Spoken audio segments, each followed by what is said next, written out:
de nación y ciudad por el tema de las escuelas, pero en general por el fondo de la cuestión que tiene que ver las restricciones en el marco de la pandemia. Hola Josefina, buen día, ¿cómo te va? Buen día, ¿cómo estás, Maxi? ¿Cómo andan? Todo maravilloso. Excelente columna. Bueno, me alegro también que te haya gustado. Es un poco la idea de la reflexión y si querés sumar algún comentario también te invito a hacerlo, por favor. Me sumo a tu pedido también, ¿no es cierto? Que puedan tener en cuenta todo lo que nuestro país y todo Sudamérica necesita, que podamos contar con la ayuda, ya que hemos sido sometidos al perjuicio, que también seamos beneficiados con ayuda, que no tengamos que no termine cargándose a costa nuestra, ¿no es cierto? Sí, siempre pasan esas cosas, ¿viste? Con los más débiles nos termina pasando. Exactamente, por eso, porque si no siempre terminamos perjudicados. Bueno, Maxi, la verdad que una semana bastante movida, muchas dificultades desde lo que es lo jurídico, con un verdadero escándalo jurídico y un sistema sanitario y actividad económica que está en situación límite, ¿no? Ayer, bueno, supongo que habrás estado viendo o de alguna manera asistiendo a la audiencia que hubo entre nación y provincia, entre nación y ciudad, que a último momento estuvo a punto de suspenderse, porque así lo pidió Nación, pero bueno, en definitiva no se resolvió nada, pese a que hace 7 meses estamos con el conflicto y que ambas partes estaban deseosas de que se llevara a cabo esta audiencia. Bueno, finalmente se suspendió y se va a tomar una nueva audiencia el 12 de mayo. Recordemos que esa audiencia, Josefina, era por los fondos coparticipables que la participación, exacto. Es por el recorte que hizo Nación a la ciudad de Buenos Aires, ¿no? Y que hoy, frente a la situación esta donde todo el mundo está pidiendo de alguna manera que Ciudad sume beneficios, sobre todo a la actividad privada que está tan golpeada, está limitado precisamente por este recorte, ¿no es cierto? Yo creo que, en medio de esta situación sanitaria tan límite que atravesamos, ya no estamos, todo lo que es el sector privado ya no está en condiciones de seguir soportando restricciones. Pero bueno, también tenemos que tener en claro qué es lo que está pasando con los sanitarios.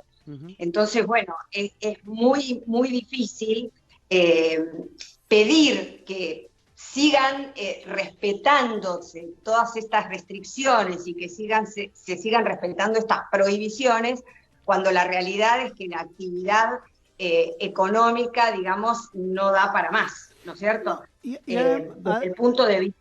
Además, sí, a mí me da la sensación, y me sumo a tu comentario, que es lo que veníamos hablando en la semana, que no se está bajando una línea directriz clara desde el punto de vista político, y eso también impacta, en el mal humor y en el malestar de la gente, porque más allá de que las restricciones puedan llegar a ser lógicas desde lo sanitario, cuando uno ve tanta pelea y tantos desaguisados desde la provincia de Buenos Aires, de la ciudad de Buenos Aires, de la nación, que no se pueden sentar 3 locos en una mesa a cagarse bien a trompada y arreglar el problema entre ellos, nos los bajan a nosotros. Claro, pero más allá de la pelea, lo cierto y lo concreto, Maxi, es que Argentina es un desierto de ideas en los últimos 50 años. O sea, vos no tenés aquí, hay una carencia total, porque tuvimos todo un tiempo desde la primer cuarentena hasta ahora, como para que el Estado hubiese implementado políticas de Estado, ¿entendés? O sea, hubiera de alguna manera pensado en cómo sectorizar esta cuarentena, cómo focalizarla, cómo darle un tiempo límite para cada actividad, porque la realidad es que esto se sabía, o sea, la caída estrepitosa que hubo en la economía no es sorpresiva, entonces de alguna manera debió haberse implementado algún plan, ya ni siquiera te digo de reactivación, sino de mantenimiento de las fuentes que teníamos, ¿entendés? Pero no hay esto, se vuelven a sumar recetas que fracasaron, ¿entendés? Como es el control el cierre de las exportaciones, el control de los precios máximos. ¿A dónde vamos con estas medidas? Volvemos nuevamente a la pérdida de ingreso de divisas, volvemos nuevamente a los despidos. Entonces, la realidad es que intentamos aplicar recetas que sabemos que no han dado resultados. Y esto genera, digamos, en toda la actividad privada realmente mucho enojo, porque lo cierto y lo concreto es que está cayendo cada vez más. Desde el punto de vista de los comercios, desde el punto de vista de la gastronomía, el debacle es total, ¿entendés? Porque ya en una semana tenés una caída de un 40%. Pensá que a partir de ahora, del 30 de abril, empezás a sumar pagos de salarios. Obviamente se están renegociando las paritarias. Tenés el pago de los alquileres con las actualizaciones que no es que dejaron de cobrarse, sino que se están cobrando, digamos que en cuotas, por lo que no se pudo pagar el año pasado. Por otra parte, lo que es el comercio está haciendo frente a todo lo que necesitó comprar en aras de actualizarse con los protocolos. Entonces, todo ese dinero, ¿de dónde sale? Vos pensás que el Estado está pensando en darles el repro, que significa 18.000 pesos por cada uno de los salarios, digamos, de los dependientes que cada particular tiene. O sea, no es nada. Uh-huh. No es nada. No, y además todo esto se suma, Josefina, al 26% de caída de la actividad que hubo en marzo del año pasado, en marzo de este año respecto de marzo del año pasado, que ya había sido un mes malo por el inicio de la pandemia, el marzo del 2020. Entonces, en marzo de este año 2021 tuvimos caída de actividad respecto de marzo del año pasado y no teníamos tantas restricciones como tenemos ahora en abril. Entonces, ¿qué va a pasar en abril? Tal vez tengamos un pequeño repunte porque todo abril del año pasado tuvimos cuarentena estricta, pero sin embargo los números van a demostrar una fatalidad, te diría, y una calamidad con la cantidad de restaurantes, comercios que se van a cerrar. Y hay que sumar al área metropolitana lo que pasó ayer en la provincia de Santa Fe. El gobernador Omar Perotti se sumó a las restricciones tal cual están en el área metropolitana. Así que tenemos comercios cerrados desde las 7 de la tarde en la ciudad de Rosario, en la ciudad de Santa Fe, en toda la provincia, y obviamente la actividad gastronómica cerrada. Cerrada y como broche de oro, hoy nos encontramos con que hay un nuevo DNU que extiende hasta el 31 de mayo la normativa que prohíbe los despidos, ¿cierto? O sea, y por el otro lado, la CGT pidiendo el reajuste de salarios y pidiendo que esto se extienda hasta fin de año junto con las indemnizaciones, la duplicidad de las indemnizaciones. Entonces, digamos, desde lo que es la actividad privada, hay un gran enojo, ¿entendés? Porque la actividad privada no funciona de la misma manera que la actividad pública. Y la actividad privada no tiene, o sea, si no trabaja, no genera.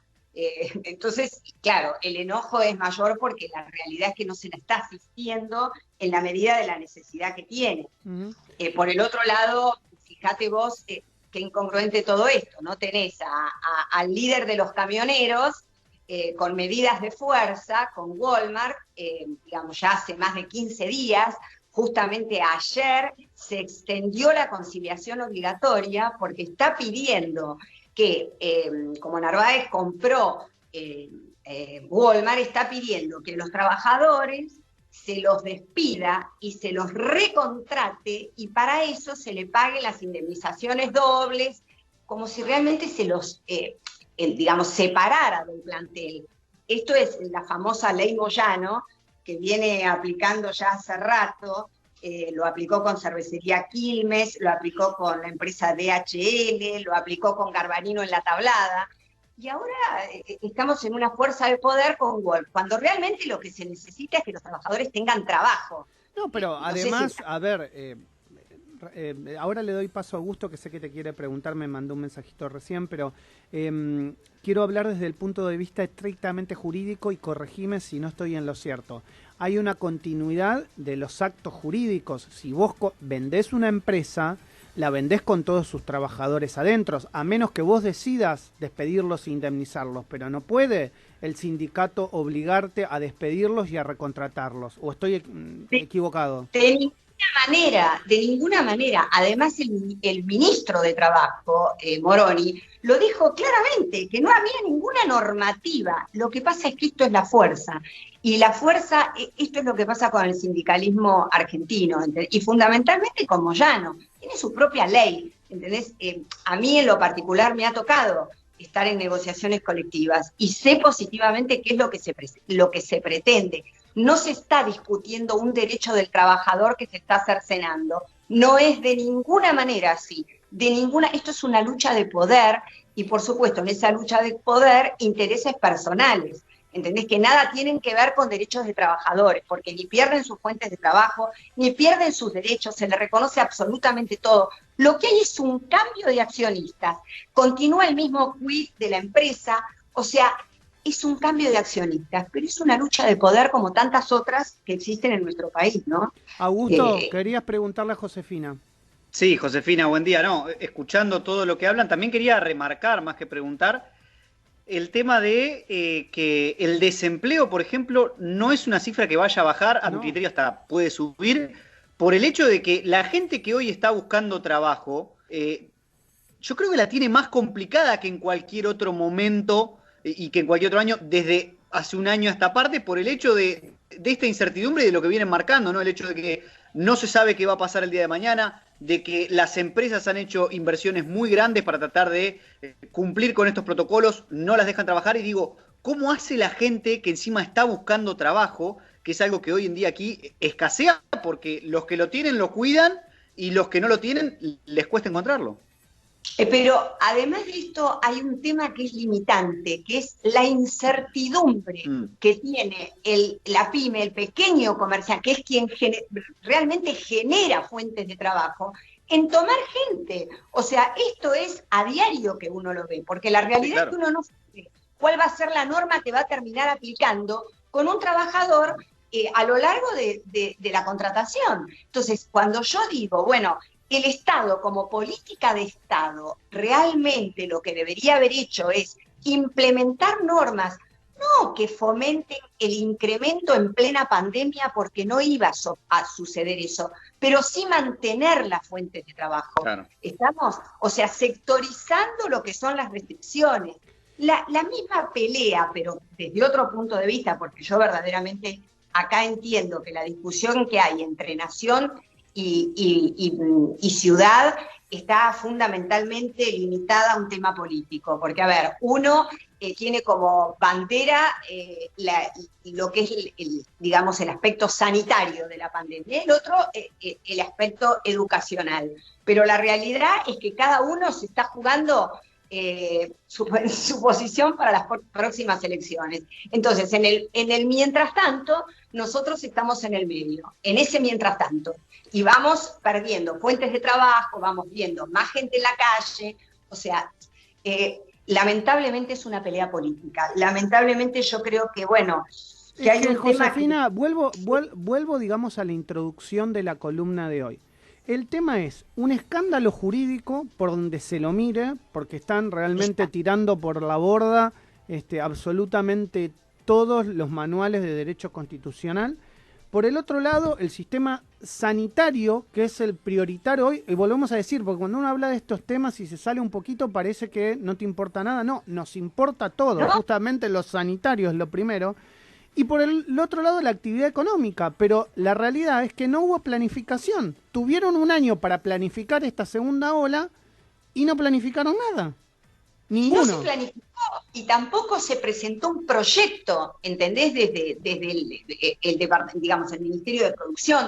No se presentó nada. Sencillamente se vuelve a apelar a las mismas recetas, pero con un país que tiene la economía destrozada. Entonces, a mí, en lo personal, cuando me siento en una de las cámaras y planteo la situación y planteo el problema que tenemos para de alguna manera, cuando te consultan, yo tengo que cerrar, doctora, dígame qué hago. O sea, cuando viene la pregunta y vos querés explicar, realmente empezás a darte cuenta que no tenés resortes para eso y que nadie se ocupó a lo largo de todo este largo periodo de implementar un plan para precisamente el que no podía cumplir con las restricciones, el que las podía cumplir a medias y el que realmente podía seguir sosteniendo porque, bueno, tenía un tipo de actividad que se lo permitía, ¿entendés? O sea, no, se tomó a todo el mundo en el mismo nivel y la realidad es que hoy tenemos un país que difícilmente podamos decir cómo vamos a salir mañana.